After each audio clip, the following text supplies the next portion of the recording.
Hello à toutes, je suis ravie de vous retrouver pour une nouvelle vidéo. Je suis Valérie, bienvenue sur ma chaîne Une fille manager. Et aujourd'hui, on va parler de motivation pour continuer à développer ton entreprise.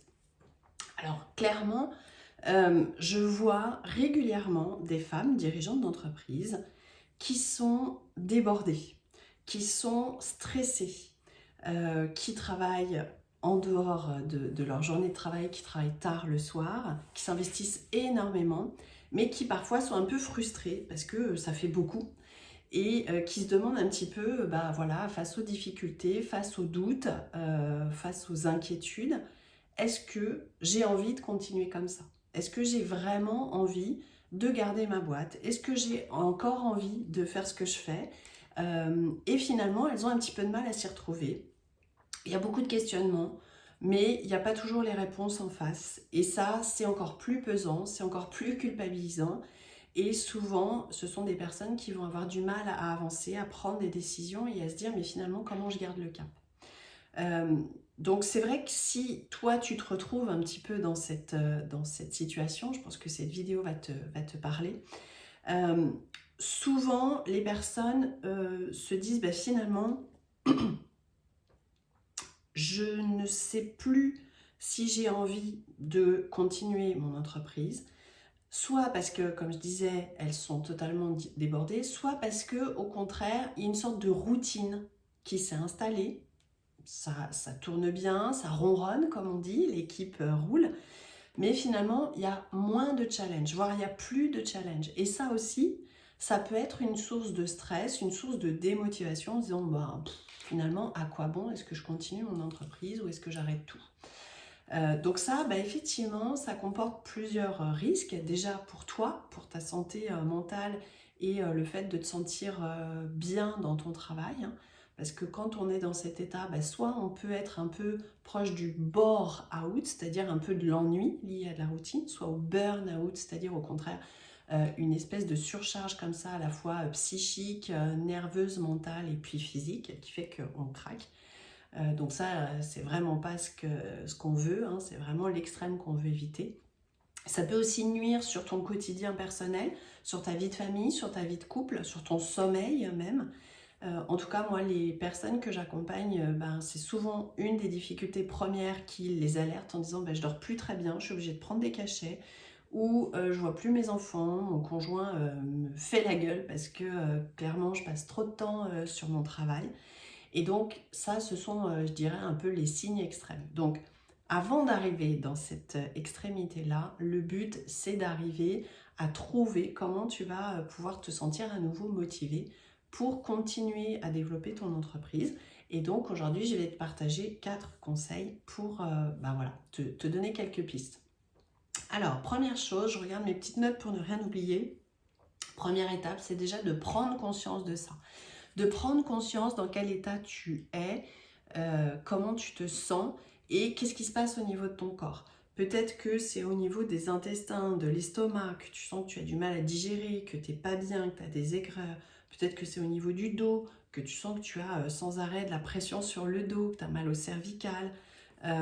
Peut-être que tu as des petits soucis de santé, des rhumes à répétition, des choses comme ça. Bon, là, clairement, le corps est en train de te parler, est en train de te dire qu'il y a quelque chose qui ne va pas. Et il faut absolument l'écouter. Moi, pendant des années, j'ai fait l'impasse de ça, parce que je n'étais pas ouverte à ça. Donc, voilà, j'étais malade ou j'avais mal quelque part, je me disais que c'était comme ça. J'ai compris des années plus tard qu'en fait, c'était bien mon état psychique de surmenage qui était en train de m'envoyer des messages que je n'avais pas voulu entendre. Donc ça, vraiment, il faut que tu puisses le reconnaître, que tu puisses l'identifier et te dire, ok, bah là, il y a un truc qui ne va pas. Ça, c'est la première étape. Deuxième étape, bah, c'est de déculpabiliser. De déculpabiliser parce que clairement, ça arrive à tout le monde. On a tous et toutes des moments où on ne va pas bien. Et c'est pareil pour toi, c'est ok. C'est ok à partir du moment où on en prend conscience et où on se dit, je vais chercher des solutions, je vais essayer de comprendre ce qui se passe parce que je veux prendre soin de moi, parce que clairement, une entreprise, elle ne peut pas bien fonctionner si sa dirigeante, son dirigeant n'est pas bien lui-même. Donc, la priorité, c'est que tu prennes soin de toi. Troisième étape, ça va être de faire un peu un travail d'introspection.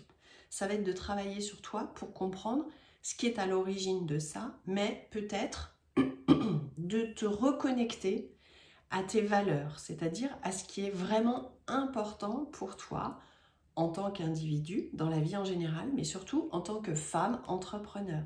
Qu'est-ce qui est important? C'est quoi tes valeurs? Parce que ça, ce sont les bases, ce sont les fondations, je dirais, si je fais un parallèle avec le monde de la construction, ce sont les fondations de la maison. Donc, si tu n'es pas au clair avec ce qui est vraiment important pour toi, en termes de valeurs, mais aussi en termes de besoins, de quoi toi tu as besoin pour bien fonctionner, et bien comme ton entreprise c'est une extension de toi-même, il y a de fortes chances que malheureusement il y ait quelque chose qui devienne un peu bancal et que ça fissure à droite à gauche. Donc l'idée c'est de réfléchir à ça, de prendre un papier, un crayon et de commencer à noter quelles sont tes valeurs, quels sont tes besoins et de te dire où est-ce que j'en suis par rapport à ça, au niveau de mon intégrité. Est-ce que je les respecte toujours, mes valeurs et mes besoins, ou est-ce que justement il y a des trucs que j'ai laissés de côté pour tout un tas de raisons, pour essayer d'aller vite, pour essayer de satisfaire mes clients ou autres. Et puis finalement, je me rends compte que je suis plus en phase avec ce qui m'a poussé au départ à créer mon entreprise. Et là, si c'est le cas, tu peux te reposer la question, est-ce que mes valeurs, elles ont évolué par rapport à la période où tu as créé ton entreprise? Ou est-ce que simplement, il faut que toi, tu décides consciemment de te reconnecter à ces valeurs et à ces besoins? Un autre élément dans ce travail d'introspection, c'est de l'auto-coaching que je te propose de faire là, c'est aussi d'identifier les limites que tu te fixes, donc que tu fixes aux autres, à tes clients, à ton équipe, à tes fournisseurs, etc. Mais aussi les limites que tu te fixes à toi. Je vois énormément de femmes dirigeantes d'entreprise qui ont du mal à dire non, qui se retrouvent du coup parfois à faire des remises, des prestations gratuites, ou à faire passer leur équipe avant elles-mêmes, et puis qui n'en peuvent plus, ça finit par complètement les saouler, comme on dit, et par les démotiver. Donc effectivement, c'est important de savoir dire non, de savoir dire stop, de fixer un cadre, de fixer des limites, et de pouvoir se dire comment je fixe ces limites aux autres et à moi-même. Donc prends le temps de réfléchir à ça, parce que ça c'est vraiment une étape qui est hyper importante. Une fois que tu auras travaillé déjà sur tes valeurs, tes besoins, ton intégrité et tes limites, déjà là, tu as une bonne base qui va te permettre d'identifier est-ce que tu as toujours envie de continuer à développer ton entreprise ou pas. Et c'est ok, tu pourrais faire le choix de dire non, j'arrête parce que ça ne me correspond plus, et il n'y a pas de souci là-dessus. Mais le but, c'est pas d'en être malade, c'est pas d'en être stressé ou d'être complètement démotivé.